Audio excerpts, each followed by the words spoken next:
ভারতকে রুখে দিয়ে হামজা চৌধুরী কত টাকা পেলেন এ নিয়ে দর্শকদের অনেক প্রশ্ন।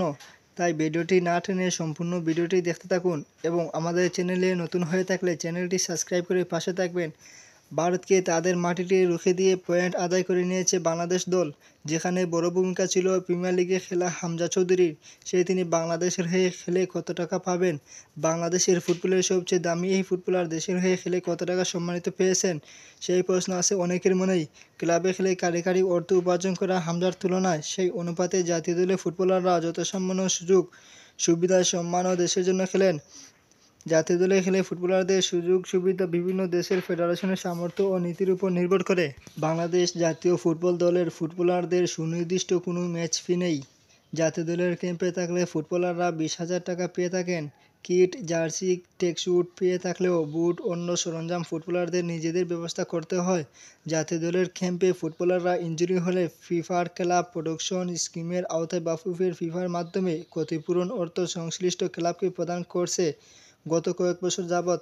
এছাড়া আর কোনো তেমন সম্মানী বা বিশেষ কোনো সুযোগ সুবিধা বাফুফে প্রদান করে না।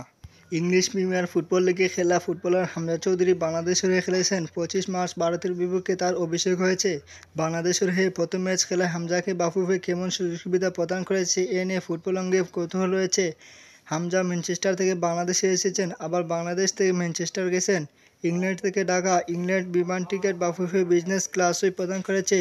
লম্বা বিমান ভ্রমণে খানিকটা হওয়ার জন্য বাফুফে হামজাকে ইংল্যান্ড আসা যাওয়ার ক্ষেত্রে বিজনেস ক্লাস টিকিট দিবে, এটাই আলোচনা হয়েছে শুরু থেকেই। ইংল্যান্ড বাংলাদেশ যাতায়াত বিজনেস ক্লাসে করলেও হামজা ঢাকা থেকে শিলং এবং গুয়াহাটি থেকে ঢাকায় যাতায়াত করেছেন দলের অন্য সবার সঙ্গে ইকোনমি ক্লাসেই। শিলংয়ের টিম হোটেলেও হামজা সাধারণ সিঙ্গেল রুমেই ছিলেন। টিম বাস ও অন্যান্য ক্ষেত্রে হামজার জন্য সবার মতোই সবার সঙ্গে মানিয়ে চলেছেন। ঢাকা টিম হোটেলেও হামজা চৌধুরী একটি সিঙ্গেল বিশেষ কক্ষ পেয়েছিলেন, সেটা ফেডারেশন হোটেল কর্তৃপক্ষ হামজাকে সম্মানার্থে দিয়েছিলেন বলে দলীয় সূত্রে জানা গেছে। শিলংয়ে থেকে ফিরে আসার পর জাতীয় দলের ক্যাম্প সমাপ্তি হলেও বাফুফে হামজার দেশ ছাড়া আগ পর্যন্ত তাকে ব্যবস্থাপনা রেখেছিল। বাংলাদেশ দলের ম্যানেজার আমির খান হামজা চৌধুরী প্রসঙ্গে বলেন, হামজা অত্যন্ত অমায়িক মানুষ। এক সপ্তাহের মতো তিনি দলের সঙ্গে ছিলেন। বাড়তি কোনো চাহিদা বা অতিরিক্ত কোনো কিছু তিনি কখনো চাননি। অত্যন্ত সাধারণভাবেই সবার সঙ্গে তিনি মিশেন এবং বিদ্যমান ব্যবস্থা পরিস্থিতির সঙ্গেই দারুণভাবে মানিয়েছেন। 28 ফেব্রুয়ারি বাংলাদেশ দল এশিয়া কাপ বাছাইয়ের পর ভারতের ম্যাচের জন্য ফুটবলাররা ক্যাম্প শুরু করেন। প্রায় এক মাস ক্যাম্প করলেও বাফুফে ফুটবলারদের হাতে 20,000 টাকার সম্মানী এখনও তুলে দিতে পারেননি। হামজার ক্ষেত্রে সম্মানী কি তাদের মতো প্রায় $200 বা সমমান আরও বেশি, এরা বাফুফে জাতীয় দল সংশ্লিষ্ট ব্যক্তিগত নিশ্চিত করতে পারেনি।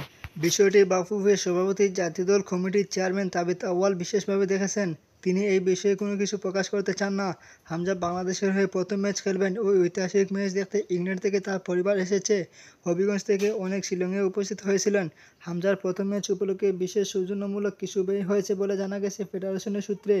এই ব্যয় ফেডারেশনের ফান্ড থেকে নাকি সভাপতি তাবিথ আউয়াল নিজেই বহন করে নিয়েছেন, কিন্তু এটা নিশ্চিত হওয়া যায়নি।